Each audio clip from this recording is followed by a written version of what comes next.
Kontroversi seputar keaslian riwayat pendidikan Presiden ke-7 RI Joko Widodo kembali memanas. Ahli forensik digital dan mantan dosen Universitas Mataram, Rismon Hasiholansianipar, mengklaim telah melakukan sidak langsung ke lokasi yang disebut-sebut sebagai tempat kuliah kerja nyata, KKN, Jokowi selama masa studi di Universitas Gadjah Mada, UGM. Temuan mengejutkan menunjukkan bahwa desa yang diklaim sebagai lokasi KKN tersebut baru resmi terbentuk pada tahun 2000-an, jauh setelah Jokowi lulus pada 1985. Penemuan ini memicu tuduhan baru bahwa UGM dan Jokowi telah menyembunyikan fakta, memicu kemarahan publik dan meminta klarifikasi mendesak. Latar belakang kontroversi. Kontroversi ini bermula dari tuduhan berulang Rismon tentang keaslian ijazah dan skripsi Jokowi, yang dilontarkan sejak awal 2025. Rismon, yang juga alumnus UGM, mengkritik penggunaan font Times New Roman pada dokumen Jokowi, yang menurutnya tidak sesuai dengan teknologi era 1980-an. Ia juga mempertanyakan ketiadaan data resmi tentang lokasi KKN Jokowi, yang menjadi syarat wajib bagi mahasiswa UGM sejak 1979. Pada 15 April 2025, Rismon mendatangi UGM untuk meminta klarifikasi, namun kampus hanya menyatakan bahwa data tersebut sedang dicari tanpa memberikan detail konkret. Baru-baru ini, Rismon mengumumkan hasil sidaknya, yang menurutnya membuktikan bahwa lokasi KKN yang disebutkan oleh rekan Jokowi, Desa Ketoyan, Kecamatan Wonosegoro, Kabupaten Boyolali, Jawa Tengah, baru diresmikan sebagai desa administratif pada tahun 2000-an. Hal ini bertentangan dengan klaim bahwa Jokowi menjalani KKN di sana pada 1983 atau 1984, sebelum lulus pada 5 November 1985. Temuan ini memicu spekulasi bahwa rekam jejak akademik Jokowi telah dimanipulasi. Sidak Rismon dan temuan mengejutkan. Rismon bersama dengan beberapa temannya telah mengunjungi Desa Ketoyan pada 12 Juni 2025 untuk memverifikasi cerita dari seorang rekan Jokowi yang menyebut lokasi tersebut sebagai tempat KKN. Berdasarkan wawancara dengan warga setempat dan data resmi dari Dinas Pemerintahan Desa Boyolali, desa tersebut baru diakui secara administratif pada tahun 2002, sebagai bagian dari pemekaran wilayah. Sebelumnya, wilayah tersebut masih merupakan bagian dari Desa Wonosegoro tanpa status desa tersendiri. Jika Jokowi KKN di sana pada 1983, bagaimana mungkin desa itu belum ada saat itu? Ujar Rismon dalam pernyataan di media sosial pada 12 Juni 2025. Rismon juga menyebutkan bahwa tidak ada jejak dokumentasi KKN dari UGM yang menyebutkan Desa Ketoyan pada periode 1980-an. Ia menantang UGM untuk membuka data lengkap, termasuk nama-nama peserta KKN, lokasi pasti, dan laporan kegiatan, yang hingga kini belum dipublikasikan. Temuan ini diperkuat oleh postingan di X yang menyebarkan informasi serupa, meskipun belum ada konfirmasi resmi dari pihak berwenang. Respons UGM dan pihak Jokowi. UGM, yang sebelumnya membela keaslian ijazah Jokowi melalui pernyataan Dekan Fakultas Kehutanan Sigit Sunarta pada Maret 2025, belum memberikan tanggapan resmi terhadap klaim terbaru Rismon hingga 13 Juni 2025. Pada April 2025, UGM menyatakan bahwa data KKN Jokowi sedang dicari, namun proses ini dianggap lambat dan tidak transparan oleh banyak pihak.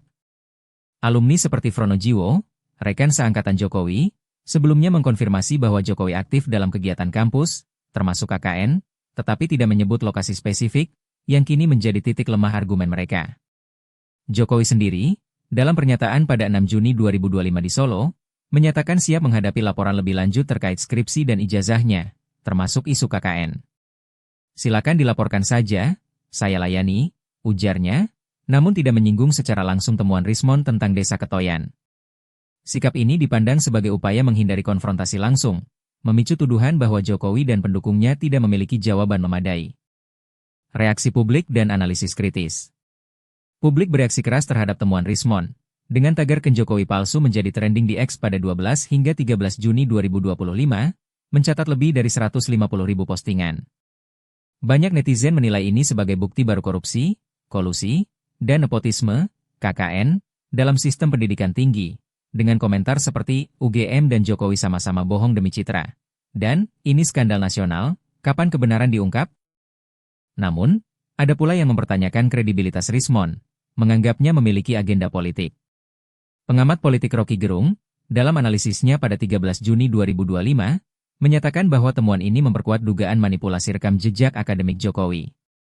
Jika desa itu baru ada di 2000-an, maka cerita KKN-nya mustahil benar. Ini menunjukkan ada upaya sistematis untuk memalsukan sejarah, katanya. Implikasi hukum dan politik. Temuan Rismond memicu tekanan hukum baru. Pada 30 April 2025, Jokowi melaporkan Rismond dan sejumlah pihak ke Polda Metro Jaya atas dugaan pencemaran nama baik, namun Rismond tetap teguh dengan pendiriannya. Pada 26 Mei 2025, Rismond diperiksa selama 7 jam oleh Direktorat Keamanan Negara, dengan 97 pertanyaan yang diajukan, termasuk soal metode ilmiahnya. Ia menolak menjawab beberapa pertanyaan teknis, memicu spekulasi bahwa kasus ini diarahkan ke isu keamanan negara untuk membungkamnya. Politik juga terdampak. PDIP memanfaatkan isu ini untuk menyerang legitimasi Jokowi, sementara Koalisi Indonesia Maju, KIM, berupaya meredam dengan menyebutnya sebagai fitnah.